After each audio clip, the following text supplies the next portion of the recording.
The Brandon Peters Show may contain explicit language and detailed plot points. For more information on the show, stay tuned to the end of the episode. It's the summer of 93 at 30.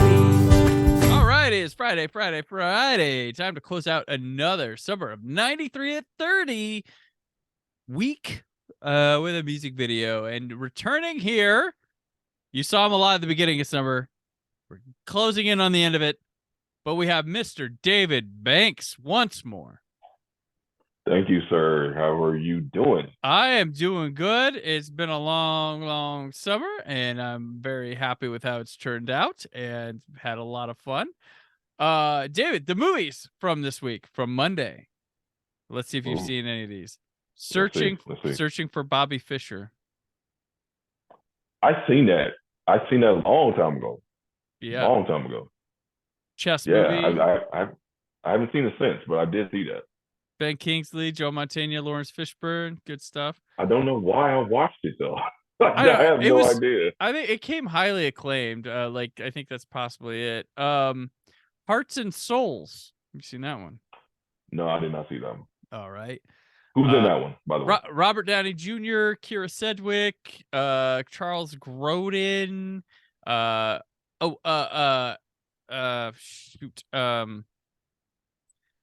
He just Tom Sizemore, Alfred Woodard, and Elizabeth Shue. And Elizabeth Shue. Yep. It's about these people that die on a bus crash, and they're all stuck in some purgatory.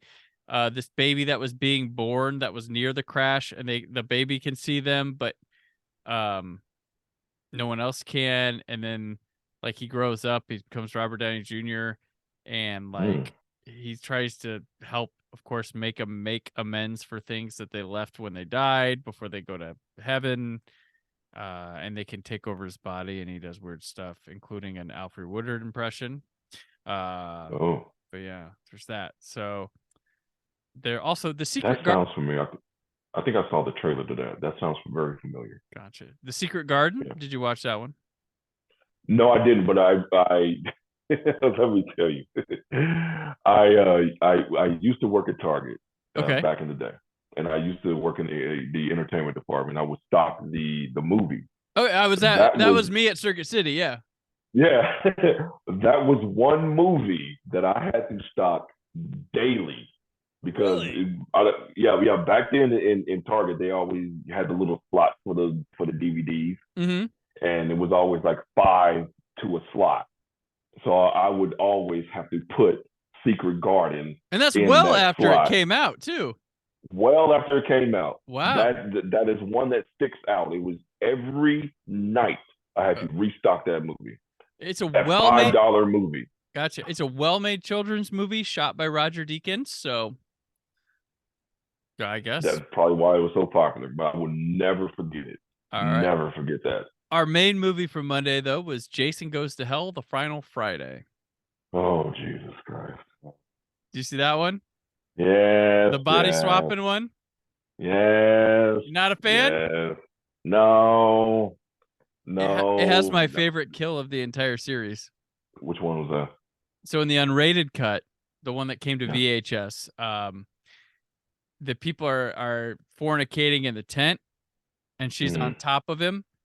And you see from the guy below and her, and the guy, and Jason is in the guy who ate the heart at the beginning, the coroner, and he picks up a spike. There's a spike from the tent, spike, and it comes all of a sudden you see it come right through her, and he rips it up, and she splits it in half, and it's really gory. Okay. Caught me by surprise, oh my god! So that has always been my favorite kill of the whole series, but it's not in the theatrical cut. The theatrical cut, he wanders toward the tent and it fades. It's I saw that in the theater because it was so hyped that Jason's gonna die. Yeah, Jason's gonna die. And this was off the heels of Freddy dying. Yep. And everything. So it was oh my God, 2 iconic, figures are dying. I'll never forget Freddy's hand coming out, grabbing the mask and pull it back down to him. And I didn't like that movie. Yeah. Nah, a lot of people don't. A lot of people don't. But I'm guessing you liked the second Janet Jackson video we're doing this summer. If from this Bro, from the it's the second single from Janet, and she has been bro. like the goddess of summer here because we have, she has a big album that comes out, and she has got music videos that are doing well, and is the star of a #1 movie, Poetic Justice, this summer as well, which delivers another hit single too. So she is just making her way. I think she had some TV appearance or something, like just larger than life this year. This was like the breakout year for Janet Jackson. This one, if peaked at #4 on the Hot 100, it was certified gold. #3 on the R&B hip hop chart. #1 on the Hot Dance Club play chart. The video won Best Female Video and Best Dance Video at the VMAs. Thoughts on the song? And Janet, I'll let you go with it because I've talked Janet at the very beginning of the summer, but let's hear David Banks on Janet Jackson. And Janet Jackson was the reason for every young man's wet dream back in 1993. And I am no exception. This was my wife. And Oh, okay. Yeah. I was married to Janet secretly. Oh, do you remember the album cover to Janet? Yeah, no, it's the one with the holding their boobs. Yeah. Yeah. Yep. It was her then husband. I forget his name, but yeah, it was the Rolling Stone cover. Mm-hmm. And it was very, very provocative, and a lot of people don't know, what Janet said on the shoot, on that photo shoot. You know what she said? What? She said, "You think this is something? The breast is yet to come." Oh, you see what I did there? I see. Yep, I see what you did there. So it was bad, very bad. Okay. She because this is, I mean, every pop star has like the female pop stars when they discover their sexuality. Look out, man! Like some of the best is yet to come too. Like Madonna, from Madonna to like Miley Cyrus, like that's just it's a thing. That you get them they start very young, they start discovering themselves, and they have this breakout that freaks people the fuck out, but you're getting some great material there. Like I mean, not just like, I'm not talking like eye candy, but I'm talking like just this like transcendence of from youth to adulthood and stuff like that, and discovery of oneself, delivers some really hardcore material. If there's one word that I can associate with Janet Jackson, that is evolution. Mm-hmm. I mean, we have known Janet as a people, as everybody, as audiences. Mm-hmm. We've watched her grow up before our eyes. From her, you can look it up on YouTube. Her first appearance on the Jacksons variety show back in the 70s as a little girl, and with her growing up and being on as Penny on Good Times. From there, being on another popular television show, Fame, and Different Strokes. Yeah. And then her becoming with her first album. Her first album really didn't do so well. But she was still, just like all the Jacksons, everybody's very familiar with her brothers and especially Michael. Mm-hmm. But they were all still sort of encapsulated in Joe Jackson's arms, right? Their father. And Janet just wanted to seek control over her life. Yeah. And that is when she hooked up with Jimmy Jam and Terry Lewis. I'm sorry, I'm going off and giving you a little, stop me whenever you want to. All good. But, of course, everybody knows Jimmy Jam and Terry Lewis come from under the learning tree of Prince. And Janet went up there to Minnesota to record her not her first, but her second album, Control. And I will never forget the story that Janet always tells about Joe Jackson telling Jimmy Jam and Terry Lewis, he said, "Don't have my baby singing like Prince." But yeah. So when they went up there and recorded Control, it was a major, major hit. It put Janet on the map with like Nasty Boy and What Have You Done For Me Lately and Control. and so forth and so on.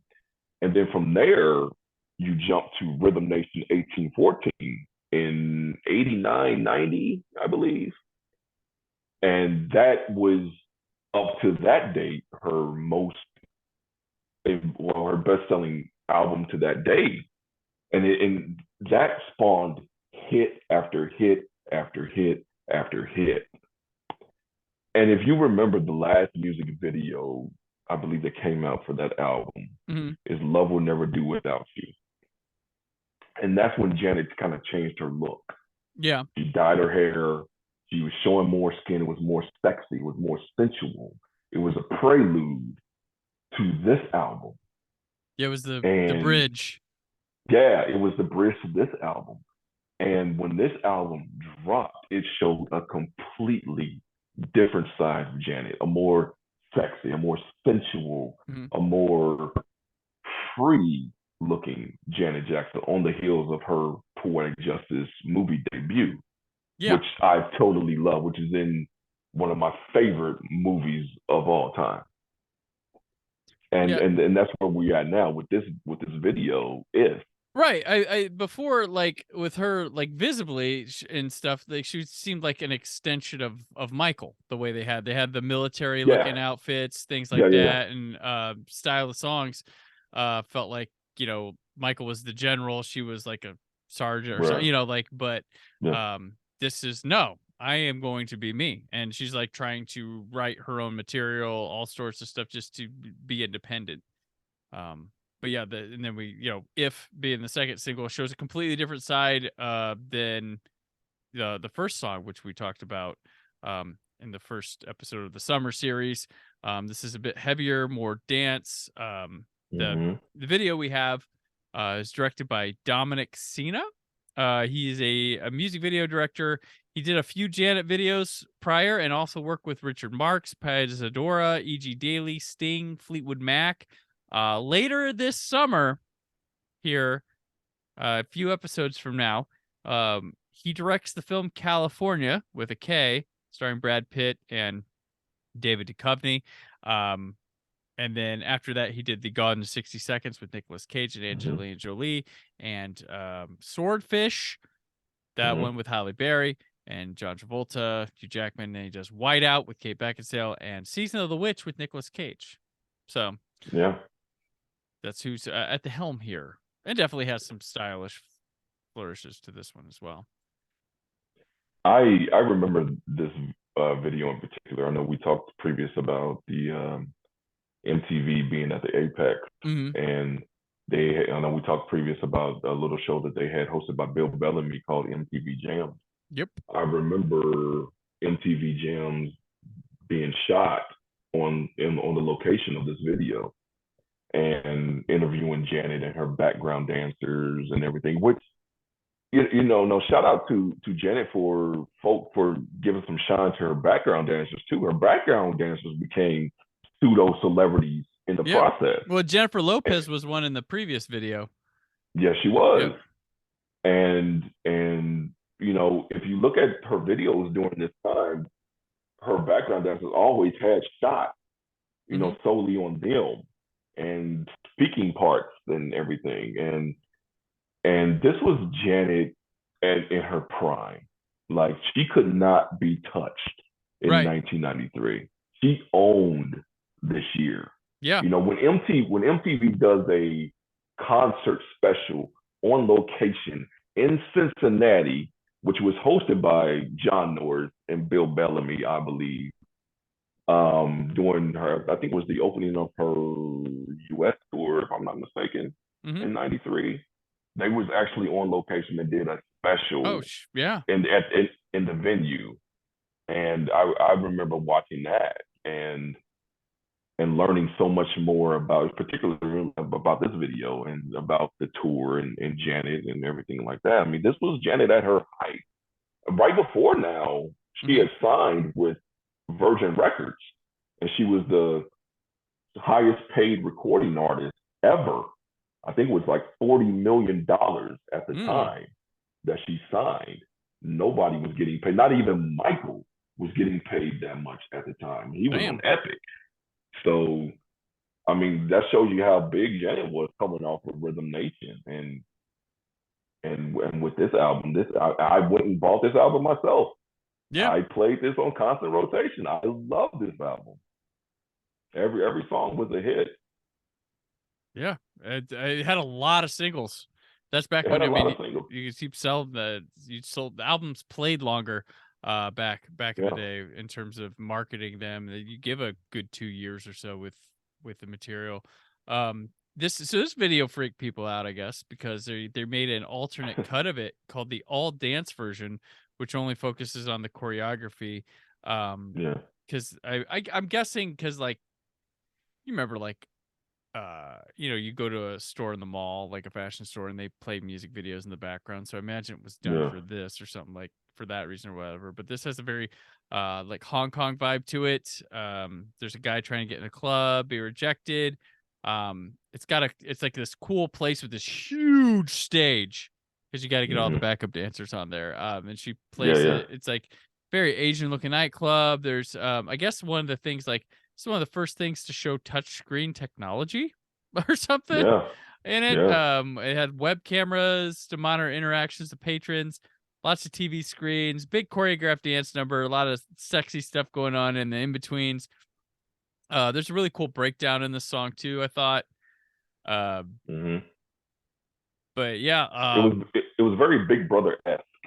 yeah, It was like no matter where you at in that club, you can see the performance, and they had the TV screens everywhere, yeah. and you can like get a massage, and you seeing Janet dancing or something else going on with the TV screens. And it was voyeuristic, if I'm Right. saying Yeah, that yeah, word yeah, right. yeah, Yeah. yeah. There's even a part where a guy like comes out of like a TV screen to like massage a woman.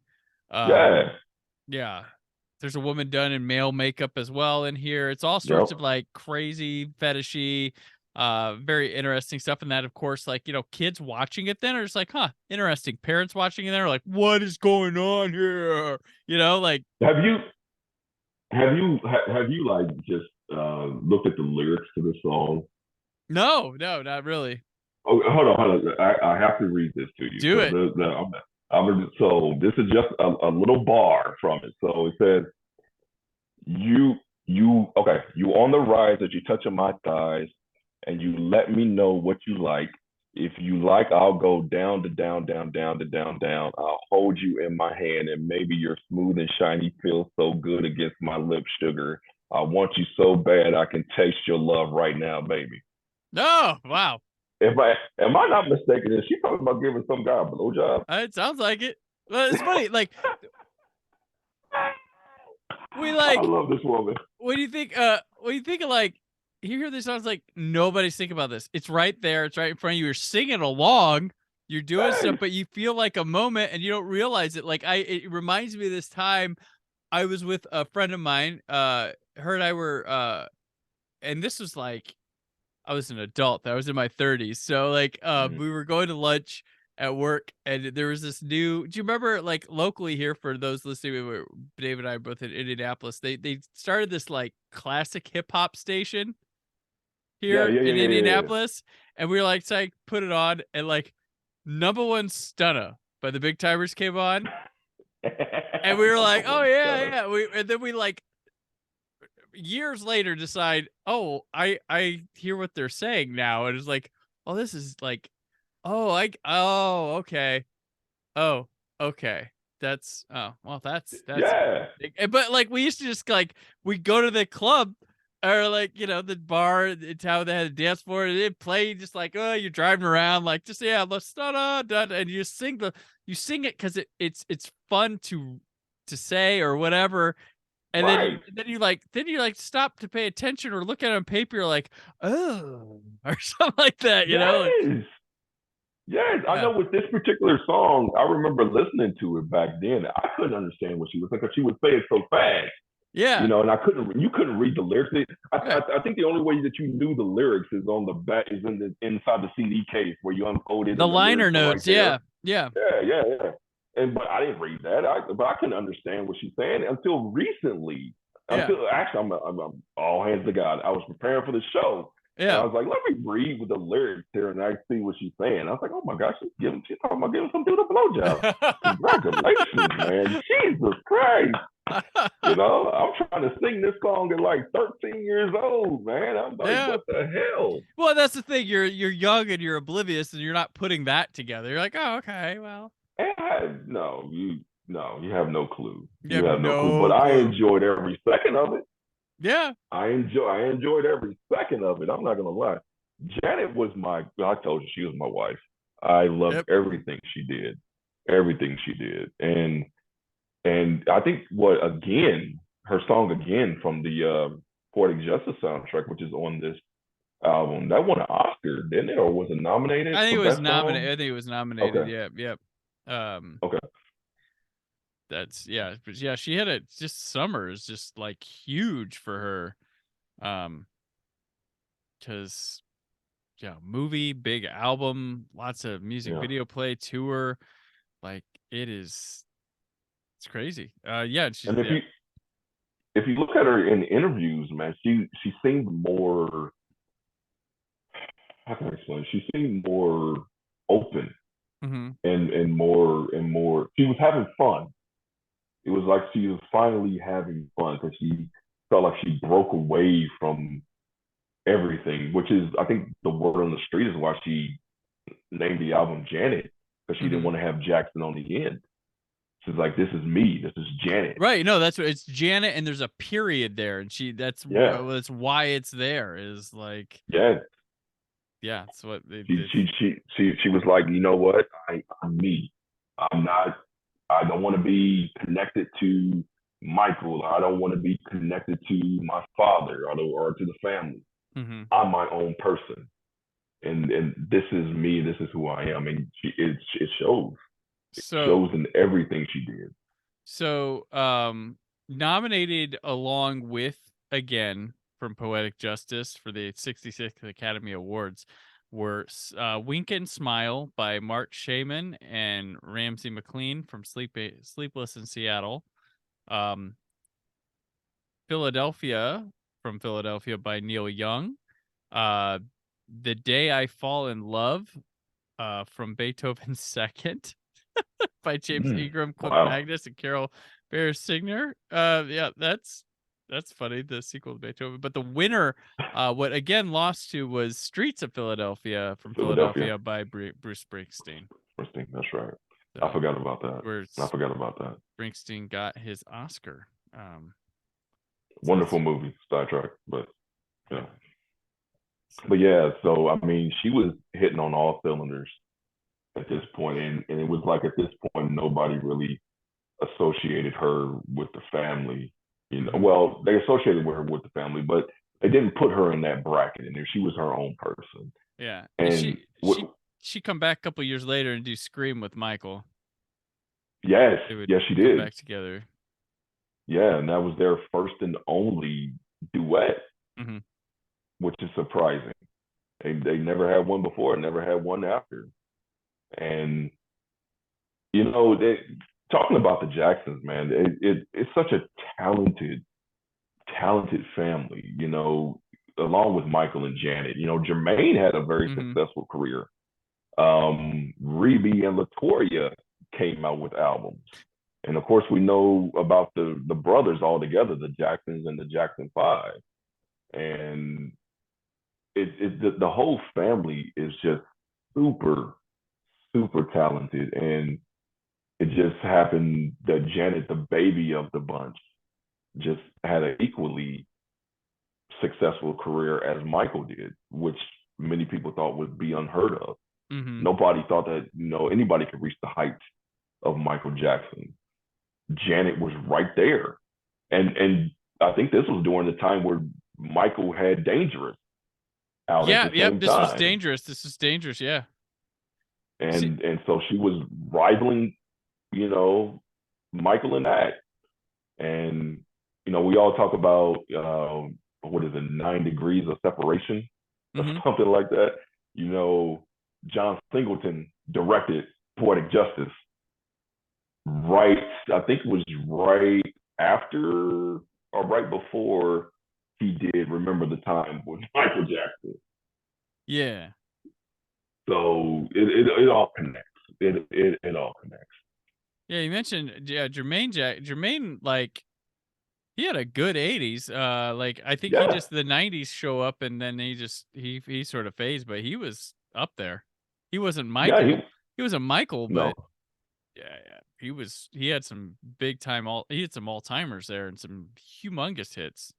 he had some big hits, and was a really, I think her biggest hit was called Centipede back in the Mhm. early '80s. Um, I can't remember what Latoya's was. Forgive me, but I think she had maybe one or two albums out before all the controversy with her. But be though as it may, the whole family again is super talented, and you cannot deny their impact on music at Right. all. They will go down in history as maybe the gold standard in family acts, and along with the Osmonds, I maybe. mean, they delivered one of the most successful boy bands of all time and a Yeah, slew of solo acts that transcended music. With two, yeah, yeah. two of which the children were some of the biggest pop, like Michael Jackson, king of pop icon, something like that. But like Janet is not far behind that. Like, Man, a lot of people, especially nowadays, do not give this woman her flowers. Like, I think that acts like people like Beyonce, Rihanna, Lady Gaga, mhm. even Taylor Swift, even, should all bow down at the altar of Janet Jackson. Because when you went to a Janet Jackson concert or saw Janet Jackson perform, it was in that same vein as Michael's. Like, you didn't just go to a concert, Yeah, you didn't go to a show, you had an experience. right. And I went to a Michael Jackson concert right here in Indianapolis, Indiana, Oh Market Square shit. Arena, March of 1988, the Bad Tour. It was, Oh, yes, I'm telling you, it was an experience. It Dirty was something, Diana. I'm Oh, telling you, I will never forget it. He started off with You Want to Be Starting Something, and he ended with Man in the Mirror. oh And wow. Okay. nowadays, people have opening acts. Yeah. They have people opening up for him. This man performed for damn near 2.5 hours with just him. They had halftime in the middle, but it was just that man.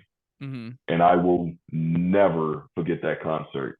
And along with Janet, you had an experience of a concert. It was big, it was elaborate, it was show stopping, dancing everywhere, nonstop. You got your money's worth. Yeah. Whether you was on the front row or way up in the cheap seats, which I was during that Michael Jackson concert. But it was money well spent, and I will never forget that. There we go. Well, that's a good place to take us out on, David. That's good. Michael Jackson Oh, concert. Not a lot of people could say that anymore. Um, no. but it's crazy too, though. I watched concerts of his on TV, and you see people crying their eyes out and all sorts of stuff. Like, it was that You man will had never, such an impact on people. you will never see that again. You will never see that again. Yeah. And along with Janet, you will never see her likeness again. That's why she deserves her praise. She deserves her flowers, as I said before, because Mm-hmm. this woman was extraordinary. And not only with this one, but with the albums to come.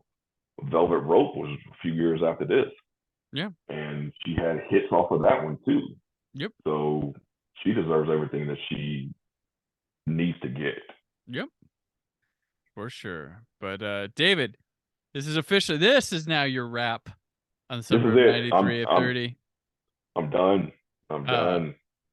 I've already recorded the episode that's after this one, so we know Okay. that's coming as well. And then I know who's doing the final one of the music videos, so they should be safe. But till the next time you appear on here, where can people keep up with you?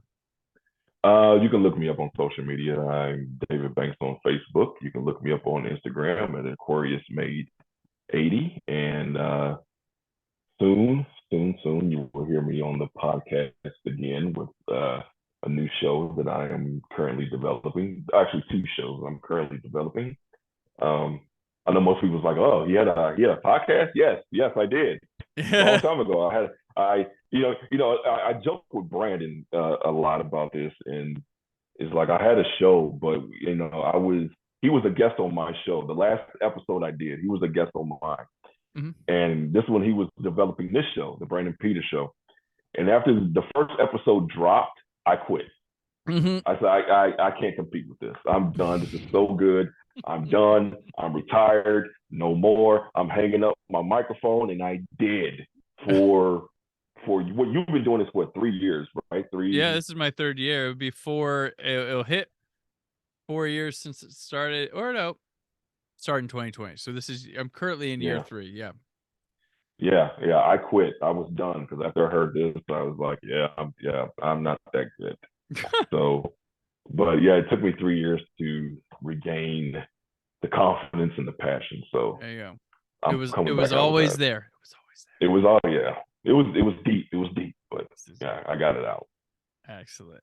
All right. Well, I'm on Twitter and Instagram at Brave4QHD, written work at WhySoBlue.com. Monday is one of the episodes I've been looking most forward to for Summer of 93 at 30.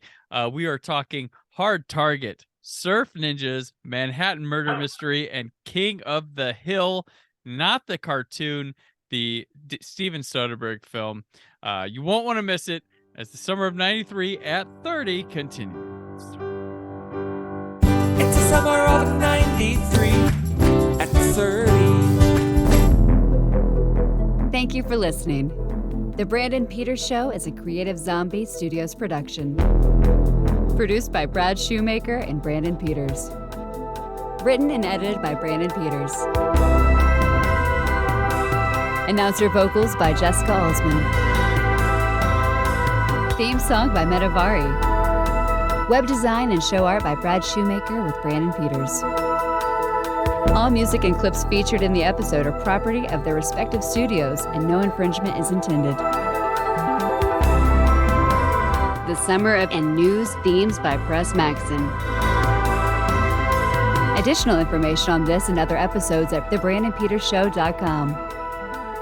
For any inquiries, press opportunities, or sponsorship, contact mail at thebrandonpetershow.com. The show is available on Apple Podcasts, Spotify, or anywhere podcasts are found.